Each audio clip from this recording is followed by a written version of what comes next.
이 시간 하나님께서 우리에게 주시는 말씀 신약 성경 에베소서 2장 19절에서 22절까지 말씀입니다. 이 시간 하나님께서 우리에게 주시는 말씀 신약 성경 에베소서 2장 19절에서 22절까지 말씀입니다. 다 찾으신 줄 알고 제가 하나님 말씀을 받들어 읽도록 하겠습니다. 이것은 살아계신 하나님의 말씀입니다. 그러므로 이제부터 너희는 외인도 아니요 나그네도 아니요 오직 성도들과 동일한 시민이요 하나님의 권속이라. 너희는 사도들과 선지자들의 터 위에 세우심을 입은 자라. 그리스도 예수께서 친히 모퉁이 돌이 되셨느니라. 그의 안에서 건물마다 서로 연결하여 주 안에서 성전이 되어가고 너희도 성령 안에서 하나님이 거하실 초소가 되기 위하여 그리스도 예수 안에서 함께 지어져 가느니라. 어, 지금까지 로마서 강의를 하다가요. 오늘은 다음 주에 어린이 대회가 있는데 그 어린이 대회 주제 본문에 맞추어서 설교하도록 하겠습니다. 오늘 에베소서 본문으로 그리스도 안에서 한 공동체가 된 새 인류라는 제목으로 삼위 하나님 말씀을 선포하겠습니다. 여러분 혹시 멘사라고 들어봤습니까? 지능이 뛰어난 그 사람들에게 부여되는 어떤 특별한 회원권입니다. 혹시 또 라이온스 협회 혹시 클럽이라고 들어본 적 있나요? 이들의 슬로건은 우리는 봉사한다라는 어떤 구호로 조직된 단체이지만 지역의 유력한 사업가 및 지도자로 구성된 리더십 조직입니다. 그리고 구별짓기라는 책을 쓴 프랑스 작가 피에르 보르디웨라는 인물이 있는데요. 그 사람은 자녀들에게 물려준 유산 중 가장 유력한 유산은 문화유산이라고 말한 바가 있습니다. 문화유산, 문화유산은 이들의 삶의 질을 보여주는 척도이기 때문입니다.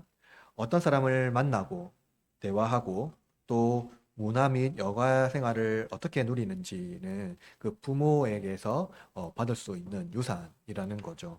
또 그들의 조직 문화에서 확연하게 차이가 나기 때문입니다. 지금은 대한민국 국격이 많이 높아졌죠. 이제 선진국 계열에 이제 들어섰는데, 이제 70년대와 80년대, 1970년대와 80년대까지는 개발도상국의 수준에 머물러 있었습니다. 당시 대한민국의 열풍 중에 하나였던 것은 아마 아메리칸 드림을 꿈꾸며 미국으로 이민 가는 것이었을 겁니다. 여러 가지가 있었겠지만 그 중에 하나였겠죠.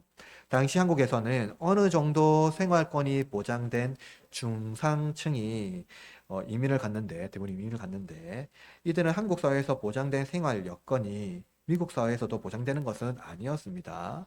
이민자들 대부분, 어, 일자리는 세탁소 및 식당과 관련된 자영업이었고, 전문직 자격이 있다 하더라도 미국 내에서 다시 자격을 부여했기 때문에 쉽지는 않았습니다. 그래도 이들은 이민을 선택하였고 미국 시민권을 얻어서 미국인이 되기를 열망했습니다. 미국 시민으로 살아가는 것, 당시 70년대, 80년대 미국 시민으로 살아가는 것이 한국 국민으로 살아가는 것보다 더 나은 삶이라고 생각했기 때문일 겁니다. 이 바울이 로마서를 기록할 당시 로마 제국은 그야말로 최고의 전성기를 누리고 있을 때입니다. 당시 하나님의 진노보다 로마의 진노가 더 위협적인 시대였어요. 팍스 로마나라는 이 시기를 보내고 있을 때였습니다. 로마 시민이 되는 것은 가장 강력한 통치자가 통치하는 나라에서 평화를 누리며 풍요로운 삶을 살아가는 조건을 얻는 겁니다. 로마 시민권이야말로 아주 매력적이며 어, 그 유익을 줄 수 있는 강력한 권한이라고 생각한 거죠. 그러나 바울은 로마 시민권을 대체할 새로운 시민권이 있다고 말합니다. 그것은 국경, 민족, 언어, 문화, 이 모든 것들을 넘어선 새로운 형태의 시민권입니다.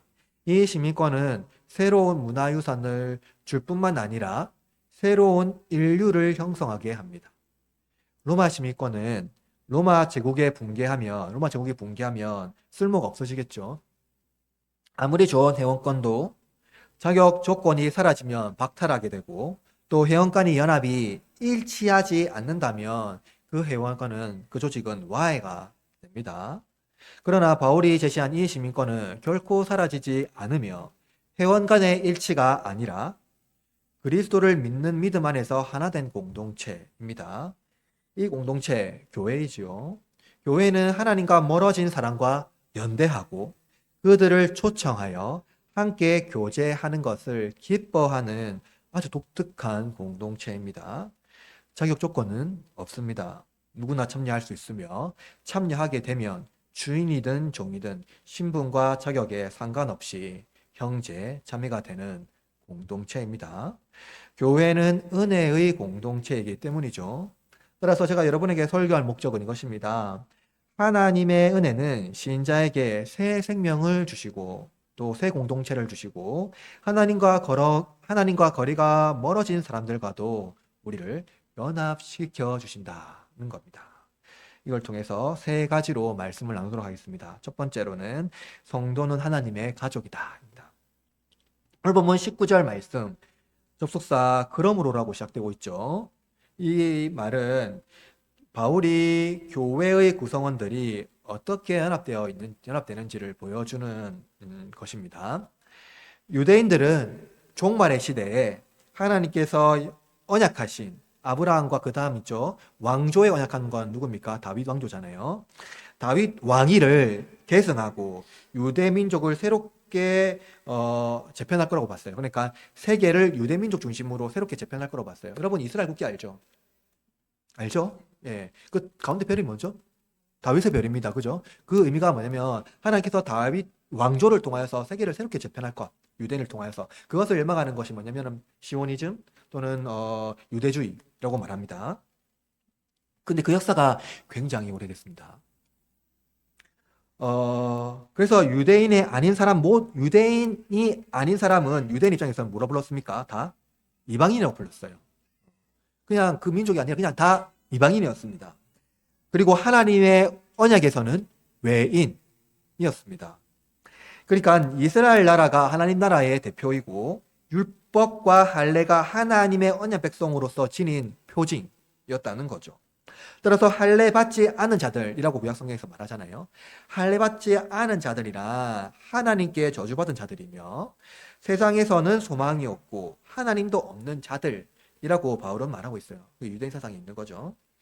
그래서 유대인과 이방인은 전통적으로는 하나 될 수 없는 관계였어요. 원수였다는 겁니다. 유대인이 헬라인을 볼 때 율법도 없고 불경건하며 부도덕한 사람들이었어요. 유대인이 이제 헬라인, 이방인을 볼 때.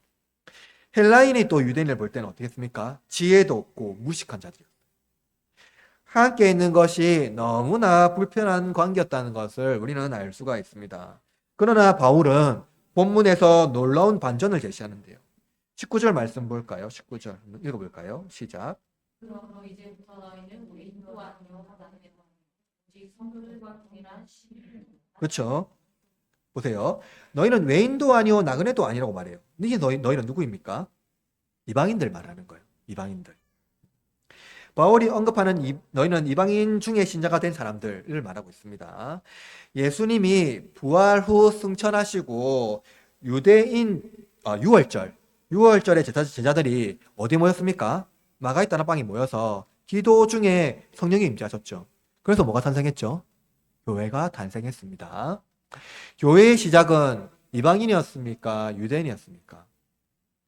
유대인이었어요. 그죠? 예수님도 유대인이고 다들 다 유대인이고 심지어 사도 바울도 유대인이었어요.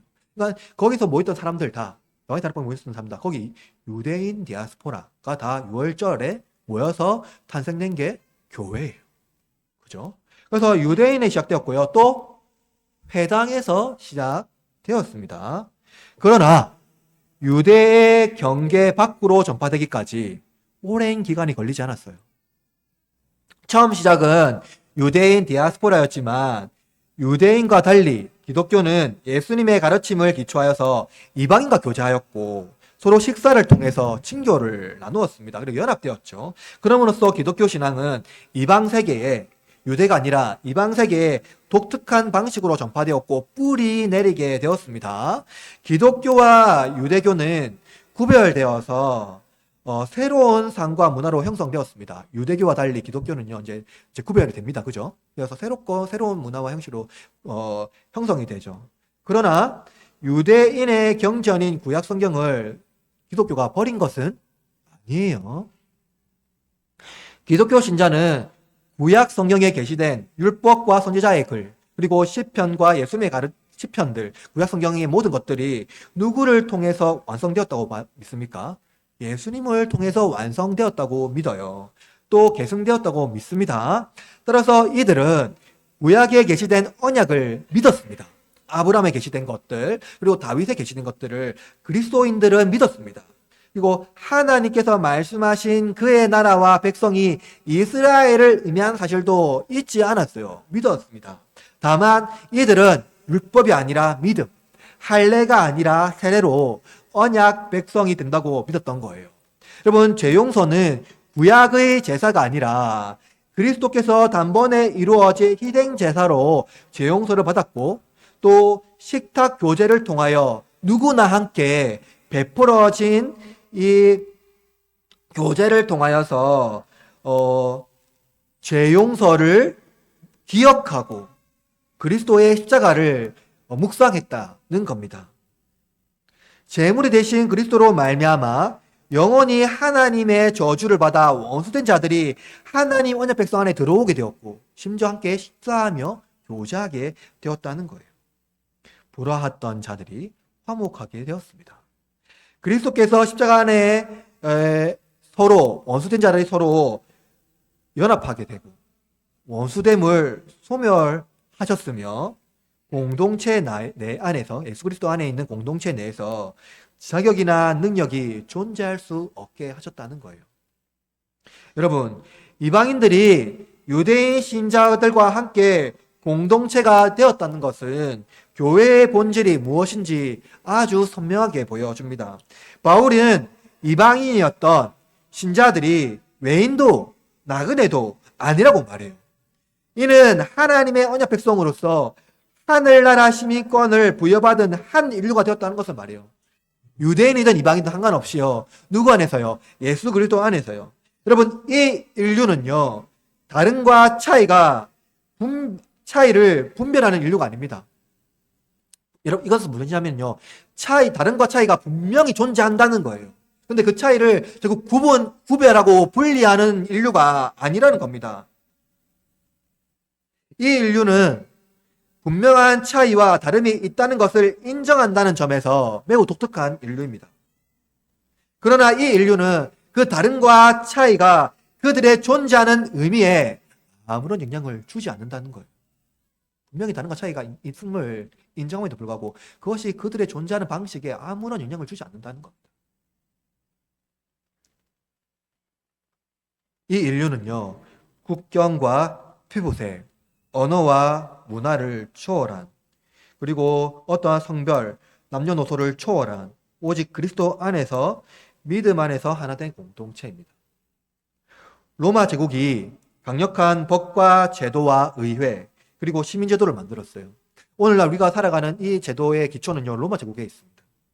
이것을 지탱하는 강력한 체계가 있는데요. 그것이 뭐냐면요, 상호성이라고 해요. 뭐라고요? 상호성. 예. 상호성은 무엇이 중요합니까? 자격 조건이 중요해요. 기브 앤 테이크라고 하죠. 주면은 반드시 받아야 되고 받으면 반드시 줘야 되는 것.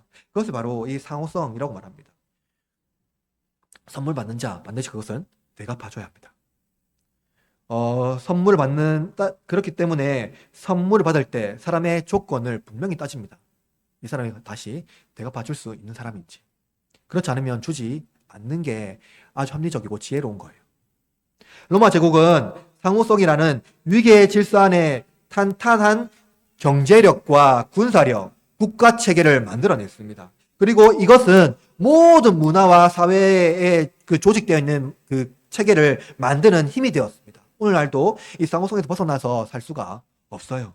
그러나 바울이 이러한 상호성에 기반한 세계 내에서 다름과 차이가 아닌 동일한 시민, 하나님의 가족이라는 놀라운 공동체를 소개하고 있다는 거예요. 바울이 동일한 시민이라고 말한 이유는 무엇일까요? 여러분, 로마 제국 내에서 시민권은 자격 조건을 갖추어야 해요. 기본적으로 이들은 국가에 기여할 수 있는 세금을 납부할 수 있는 재산이 있어요. 동시에 군 복무를 통해서 국가에 헌신해야 합니다. 따라서 시민이란 세금을 납부하고 군 복무가 가능한 성인 남자들이었어요. 시민은 국가에 기여할 수 있는 사람이어야 하고 그 외의 사람들은 시민의 가족에 포함되지 않는 한 이방인들이었어요. 특히 이들은 자유인이었습니다. 이들의 신체는 타인에게 종속되지 않지만 로마 제국 내의 위계 질서 안에 종속되었고 받은 것은 반드시 갚아야 되는 상호성의 지배를 받아야 했다는 겁니다. 그러나 여러분, 바울이 말하는 이 동일한 시민은 예수님의 가르침에 기초한 동일한 시민을 말하고 있어요.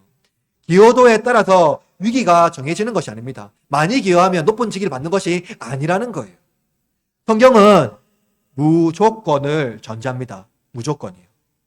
하나님께서 베푸신 은혜는 조건 없는 무한한 사랑에 기초하고 있어요.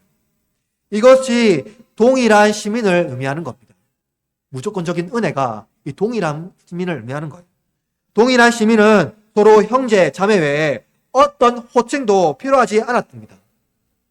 주인이든 종이든 노예이든 노인이든 어린이든 다 하나님의 형상으로 존귀한 존재라는 거예요. 따라서 이들은 예수님의 가르침에 기초하여서 새로운 공동체, 새 인류를 형성했습니다. 그런데 이 공동체가 서로 친근하고 관계가 좋으며 깊은 유대 관계 중에 탄생한 공동체가 아니라는 점에서 매우 독특하다는 것을 우리는 기억해야 됩니다. 이들은 원수였습니다. 서로 적대하며 개와 고양이처럼 서로 마주치기만 하면 으르렁대는 그러한 관계였어요. 그런데 이들이 어떻게 서로를 종기 여기며 형제 자매가 될 수 있었을까요? 그것은 오직 그리스도 안에서만 가능하다는 거예요. 나가 바울은 성도를 하나님의 가족이라고 말해요. 여러분, 가족이란 상호성을 축소시킬 수 있는 유일한 공동체예요. 이 세상에는 그럴 수가 없는데 가족만이 유일하게 이 상호성이 가장 축소시킬 수 있는 공동체라는 거예요. 여러분, 만약 가족 내에도 기여도에 따라서 서로를 비난하기 시작하면 그 가족은 유지하기가 어렵 겁니다. 가족이란 상호성이 아니라 존중과 배려가 습관일 때 행복한 가정을 유지할 수가 있습니다. 그런데 왜 바울은 성도의 공동체가 하나님의 가족이라고 말할까요? 교회 밖 세상은 서로 관계를 유지하기 위하여서 복잡하게 얽혀있는 상호성이라는 체계 안에서만 존재할 수가 있습니다. 교회 밖에서는. 그러나 교회 안에서는 자유하다는 거예요. 그리스도 안에서는 자유합니다. 성부께서 아들을 내어주신 것, 그리스도께서 우리를 위하여 십자가에 지신 것은 상호성에 기반하지 않습니다. 하나님께서 아들을 내어주셨기 때문에 우리가 아들을 내어줄 만한 무엇인가 해야 된다고 하나님 말하지 않아요. 하나님께서 그저 우리에게 베푸신 거기 때문에 우리가 갚아야 할 것은 없습니다. 다만 신자는 하나님의 은혜에 감사하고 기뻐하며 그분 안에 즐거이 살면 됩니다. 갚을 것이 없는 풍요로운 삶을 그리스도께서 원수의 담을 제거하고 허락하신 것입니다. 바로 이것이 성도가 하나님의 가족인 이유입니다. 둘째로 성도는 그리스도의 몸입니다. 바울은 성도들이 사도와 선지자의 터 위에 세우심을 입은 자라고 말하고 있죠. 사도들은 그리스도께서 가르침을 받은 자들이죠. 그리스도께서 가르쳐 준 사람들이 바로 직접 가르침을 받은 자들이 사도입니다. 그럼 선지자들은 누구입니까? 하나님의 신적 계시를 선포했던 사람들입니다. 이들은 신적 계시를 담당했던 자들이라는 것을 알 수가 있죠. 사도와 선지자들은. 바울은 이들의 인격이나 직무를 말하는 것이 아니라 하나님 말씀이라는 기초 위에 세워졌다는 것을 말해주고 있습니다. 이 사도와 선지자들의 교훈 위에, 그죠? 하나님 말씀 위에 교회가 세워졌다는 것을 말하고 있어요. 따라서 여러분, 교회의 기초는 예수님께서 사도들에게 가르치셨고 기록하신 말씀과 또 하나님께서 선지자들에게 계시하시고 기록하신 말씀에 세워졌다는 거예요. 이것은 무엇을 말합니까? 신약과 구약 성경을 말하죠. 바울은 이 직분에 의미하는 바, 교회가 기초하였다는 것을 강조하는 이 이유는요, 이 직분이 더 이상 존재하지 않기 때문입니다. 지금은 선지자도 없고 사도도 없어요. 만약 이 직분이 아직도 존재한다면 교회의 기초가 아직 세워지지 않았다는 것을 말해요. 쉽게 말하면 이것입니다. 하나님의 계시가 완성되지 않았다는 겁니다. 여러분, 선지자들의 직분이 끝났고 사도의 직분이 끝났다는 것은 무엇을 의미합니까? 하나님의 계시가 기록되었고 그 계시는 이미 완성되었고 이제 계시는 끝이 났다는 것을 말해주고 있는 겁니다. 따라서 바울은 사도와 선지자들의 기초 위에 교회가 세워졌으므로 더 이상 새로운 계시가 필요하지 않으므로 사도와 선지자의 직분이 끝났다는 것을 말해주고 있죠. 하나님의 계시가 성경의 기록으로 우리에게 완전히 전해졌으므로 계시의 전달자의 직분이 더 이상 필요하지 않는다는 겁니다. 왜냐하면 하나님은 성경 66권으로 충분히 우리에게 구원 역사를 보여주시기 때문입니다. 그렇다면 여러분, 여기서 질문을 하나 해야 되죠. 목사의 직분은 사도와 선지자의 직무를 계승하는 것 아닐까요? 아닙니다. 목사의 설교가 하나님의 말씀이라고 하는 것, 그것은 무엇입니까? 하나님께서 목사에게 특별한 계시를 받아서 그 계시를 전하는 사람일까요? 아닙니다. 그죠? 그것 때문에 하나님 말씀이라고 하는 것이 아니라는 거예요. 목사는 하나님과 1대1로 소통하여 계시를 받아서 전하는 일종의 신적 계시를 전달하는 사람이 아니라는 겁니다. 종종 어떤 이들은 성령의 내주를 마치 신내림과 같은 방식으로 해석하고 자신이 하나님과 소통하는 독특한 존재로 이해하는데 이것은 성령을 심각하게 훼손하고 오해하는 겁니다. 성령은 특정 비밀을 한 사람에게 주어 어떤 사람을 통제하지 않습니다. 그것은 하나님 본성상 하지 못하는 거예요. 하나님은 우리를 통제하지 않으십니다. 하나님은 우리에게 자유의지를 주셨죠. 하나님은 우리에게 자유를 제한하지만 결코 통제하지는 않으세요. 그렇다면 여러분, 목사의 설교가 하나님의 말씀인 이유는 무엇일까요? 그것은 목사에게 특별한 계시를 주신 것이 아니라 모든 사람이 성경을 통해서 깨달을 수 있고 알 수 있는 보편적 진리를 선포하는 거예요. 그렇다고 해서 누구나 성경을 읽고 선포할 수 있는 것은 아닙니다. 목사는 특별히 하나님의 말씀의 사역자로서 오랜 생활, 영적이고 지적인 훈련을 받아야 합니다. 그리고 이 훈련을 통해서 하나님께서 계시로 기록된 말씀을 어떻게 됩니까? 깊이 있게 연구하여서 하나님의 언약 백성들에게 하나님이 누구인지, 그분이 어떻게 우리에게 무슨 말씀을 하고 있는지 아주 명확하게 선포해야 하는 것. 그렇기 때문에 그것을 하나님의 말씀이라고 하는 거예요. 즉 계시의 말씀을 선포하기 때문에 그것은 하나님의 말씀인 겁니다. 성령은 새로운 계시를 우리에게 알려주는 분이 아니라 예수님께서 하신 말씀을 깨닫게 하고 불가의한 하나님의 섭리를 믿도록 하는 분이라는 것을 우리는 잊지 않아야 합니다. 그러므로 여러분, 교회는 이 말씀 위에 세워졌고 성경의 말씀 위에 세워졌고 목사는 사도와 선지자들에게 말씀하신 하나님의 신적 계시에서 벗어나 설교와 사역을 해서는 안 되고 오직 하나님의 말씀을 증언하는 그런 사역만을 해야 된다는 거예요. 목사는 자신의 깨달은 것을 가르치는 자가 아니라 겸손히 하나님 말씀을 깊이 연구하고 성령께서 성도들에게 알게 하시는 말씀을 전하는 것입니다. 이것이 교회가 직분의 위계와 질서에서 세워진 것이 아니라 그리스도의 한 몸 안에서 세워졌다는 것을 말해주고 있는 겁니다. 바울은 그리스도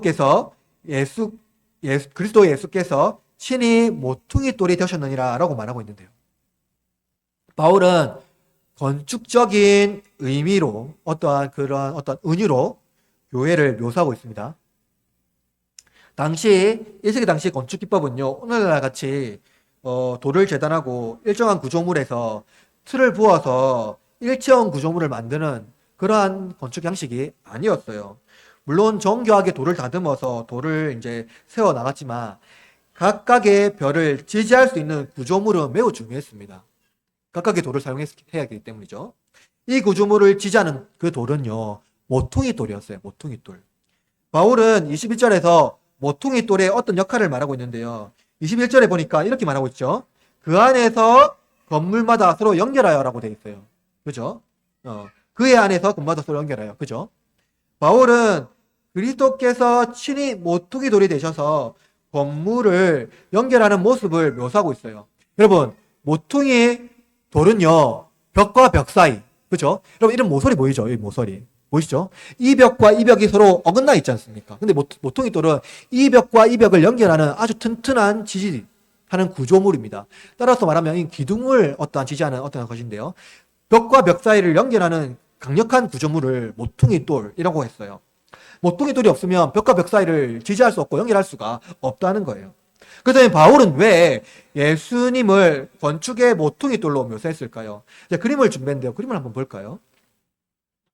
여러분, 그림을 보시면 이 헤롯 성전인데요. 헤롯 성전 안에 어떠한 구역이 명확하게 보입니다. 색깔로 구분되어 있는데 색깔 밖에 있는 부분이 뭐냐면요, 이방인의 뜰이에요.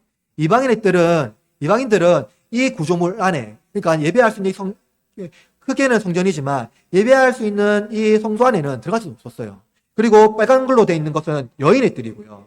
초록색으로 되어 있는 그것은요, 이스라엘 뜰이라고 하는데 그 남자만 들어갈 수 있는 뜰이었습니다. 그리고 파란색 뜰은 뭐냐면요, 제사장의 뜰이었고 그 위에는 성소라고 말하는 성소였습니다. 그 안에는 지성소가 있죠. 무슨 말합니까? 아주 명확하게 벽 사이와 벽 사이에 그 누구도 침범할 수 없는 그런 구획이 되어 있어요. 지금은 제가 벽을 보여주기 위해서 체결했지만 이 점선으로 되어 있는 모든 것들이 다 벽으로 차단되어 있습니다. 볼 수도 없고 들어갈 수도 없어요. 따라서 신문에 따라서 명확하게 구분된 성전의 벽을 누가 하셨다고 말하고 있습니까? 예수님의 몸으로 다 허무시고 새로운 성전이 되셨다는 겁니다. 그림을 넘겨주셔도 됩니다. 여러분 보시면 알겠지만 명확하게 구분된 구역은 신분을 넘어서 출입할 수가 없어요. 그러나 예수님께서 이 벽을 허무심으로 새로운 공동체, 즉 그리스도인이라는 새로운 인류를 만드셨다는 거예요. 그리스도께서 성전의 모퉁이 돌이 되셔서 서로를 연결하셨어요. 벽을 허무시고 이 벽 가운데 서로를 연결하셨다는 거예요. 그리스도께서 성전의 모퉁이 돌이 되셔서 연결하시고 서로 함께 할 수 없는 자들, 서로 원수되고 불안 자들을 그리스도께서 화목하게 하시고 용납과 화해로 새 인류가 되게 하신 것입니다. 심지어 예수님은 부정한 자들까지도 부르십니다. 고아와 세리, 나병 환자와 귀신 들린 자들을 부르셔서 자기 성전에게 부르셔가지고 송도라 부르기에 합당한 자들로 부르십니다. 부정한 자들을 정결한 자들로 만들어 주시는 거예요. 모든 부정한 자들이 그리스도 이름 안에서 믿음으로 세례를 받아 전하게 되었다는 바로 이 공동체가 교회입니다. 여러분, 여기서 누구도 정결한 자가 없어요. 다 부정한 자들이.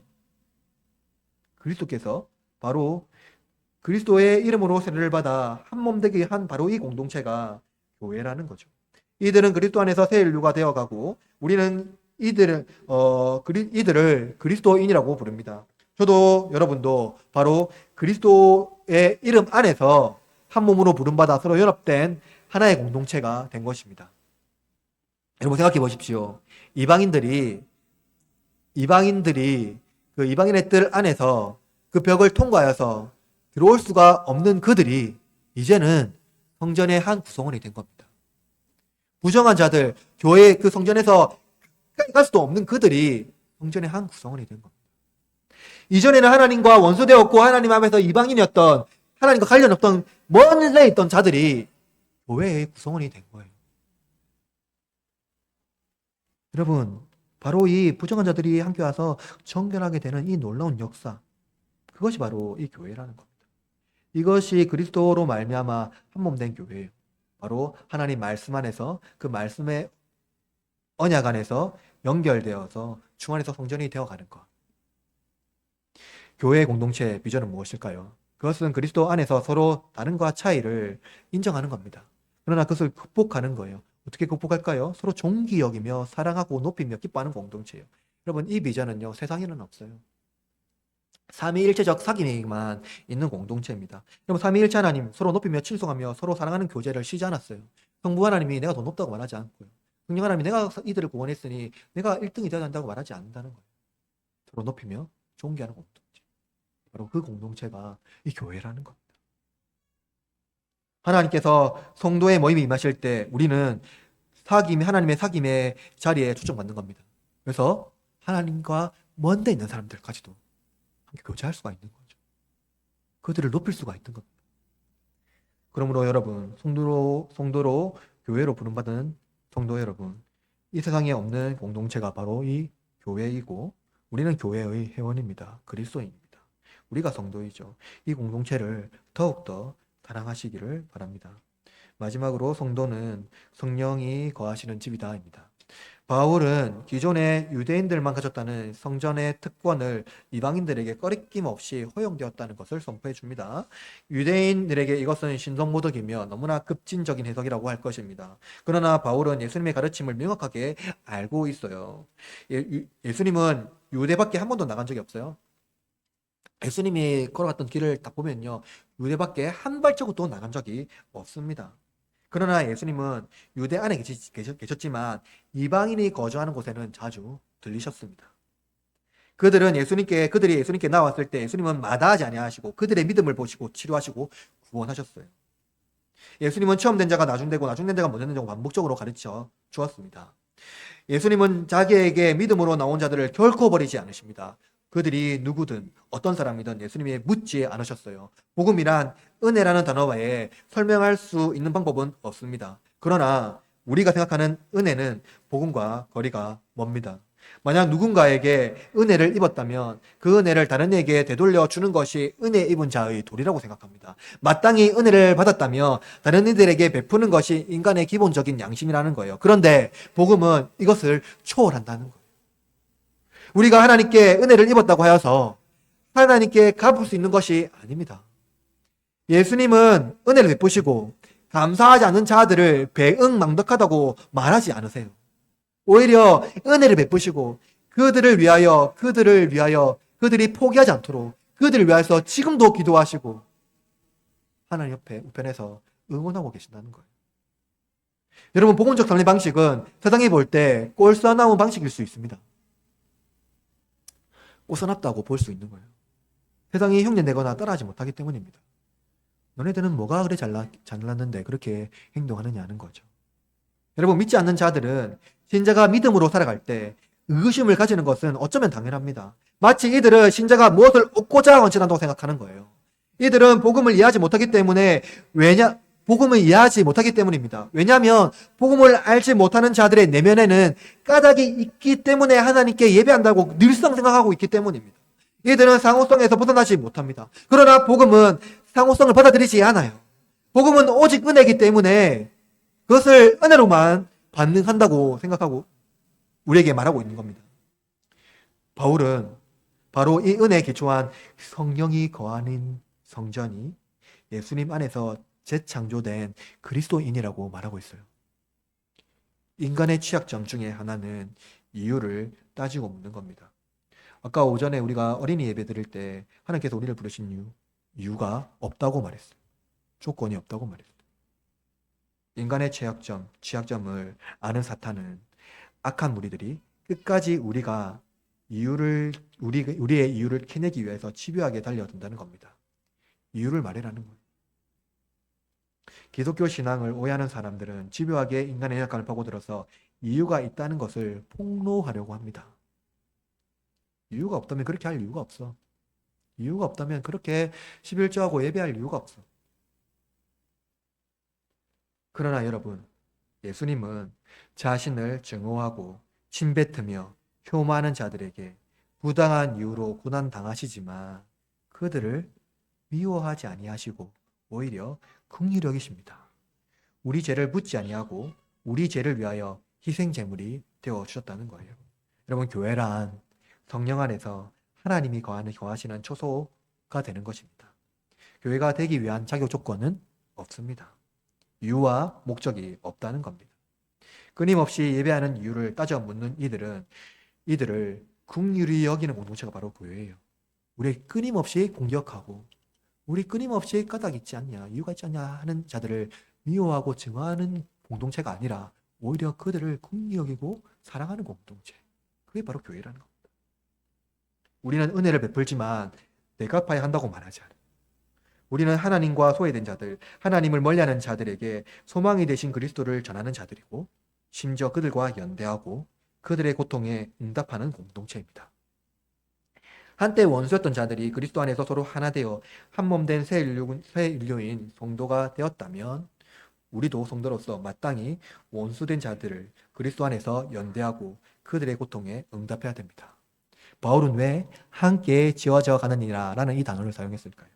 바울은 그리스도 예수 안에서 라고 하였어요.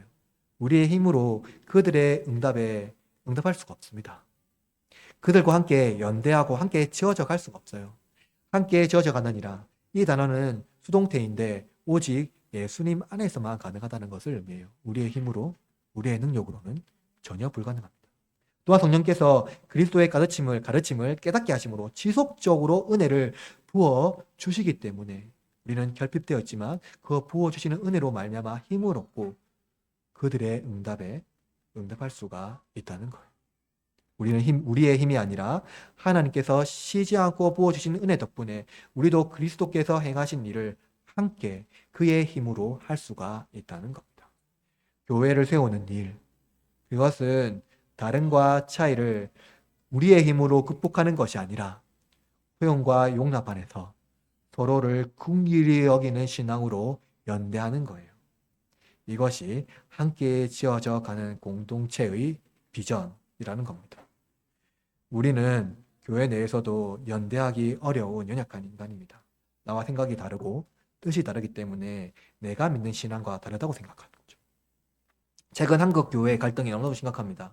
교회가 이 갈등의 핵심이 있다는 건 너무나도 슬픈 일이죠.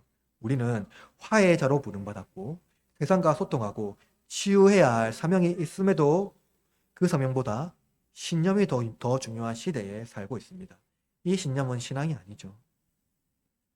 신앙은 우리의 뜻을 관철시키는 것이 아니라 관용과 긍휼이 크신 그리스도 안에서 함께 지어져 가는 것입니다. 여러분, 이 신앙을 잊지 마십시오. 교회 공동체는 통제하는 것과 이념을 하나로 만드는 공동체가 아닙니다. 내가 가진 것, 내가 올바른 것을 가지고 있기 때문에 당신도 이것을 따라야 당신도 올바른 그리스도인이라고 말하는 공동체가 아니라는 거예요.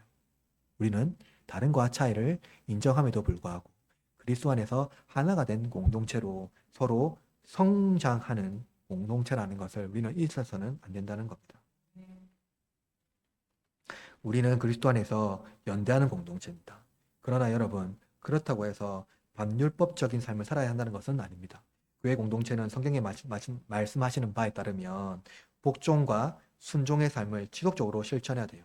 그것은 어디서 말하는 거냐니까 성경에서 말하는 예수 그리스도의 가르침을 따라야 한다는 겁니다.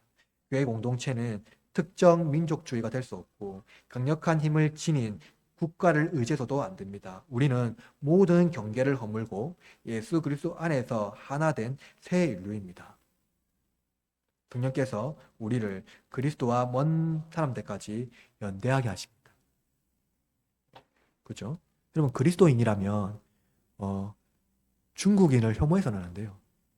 그들이 어떤 사상을 가지고 있다고 그들을 배척해서는 안 된다는 겁니다.